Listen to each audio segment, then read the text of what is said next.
ወንዶች ደግሞ ልንገርሽ ከፍተኛ ገንዘብ የሚያወጡት ይሄ ቀልደውበት ለሚሄዱት ሴት ነው። ለትክክለኛዋ ሴት ገንዘብ ያወጡት ልንገርሽ በክብር ነው የሚይዟት በሚገባ ሰዓት ከትዳር በፊት ሁሉ 5 ሳንቲም አይስጧትም ማንነቷን ስለሚፈትሹ ማለት ነው። ከዛ ምን ይመስልሻል እንደዚህ በሰራሻቸው ቪዲዮዎች ብዙ ባለሀብቶች በተለይ አሁን የተለመደው ካናዳ አካባቢ ምክንያቱም ሲስተሙ ስላለኝ ነው ስለማውቅ ካናዳ አካባቢ ያሉ ወንዶች ብዙ ቲክቶከር ሴቶች ጋር አታችድ ናቸው ምናምን በቃ ቲክቶክ ላይ ቪዲዮ የምትሰራ አብዛኛው ሴት ውጭ ሆነ ገንዘብ የሚልክላት የሚንከባከባት አለ በእነዚህ ቪዲዮዎቿ ምክንያት ሰው ይሄን እንደ እንጀራ ነው የምታስበው። ይሄ እርግማን ነው እንጀራ አይደለም።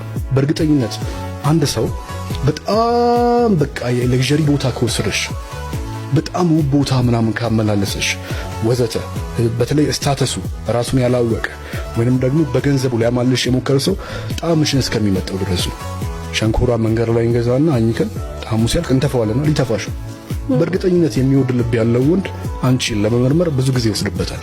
ስለዚህ እንደዛ አይነት ሴቶች መጠቀሚያ እየሆናችሁ ነው። ባጭር ቋንቋ በጣም መጠቀሚያ እየሆኑ ነው።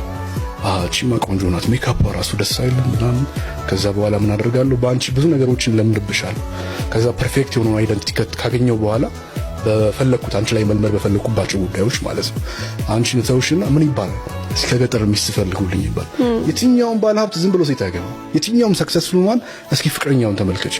የአብዛኞቹ ኢቭን ፍቅረኞቻቸው አይታወቁም ሚስቶቻቸው አይታወቁም። የአብዛኞቹ ሰክሰስፉል ሰዎች እንደነሱ ምናልባት ሚዲያ ላይ ከሌለሽ በቀር በምንም ተአምር ራሳቸውን አያንጸባርቁም። ለምን ቁጥቧን ነው የሚያገኛት። አየሽ ንጉሱ የሚያገኛት ሁሌም ቢሆን በባርነት ዘመን ነው እንጂ እነዚህ ራሳቸውን ውበታቸውን ለማሳየት የሚታገሉትን እንደፈለገ የሚያደርገው ውድሻለሁ እያለ የሚያታልለው ንግስናው ሲመጣ ግን የትኛውም ወንድ ያቺ ተፈጥሯዊ የሆነችው ጋር ነው የሚሄደው ራሷን ክልል ያርገችው ጋር ነው የሚሄደው።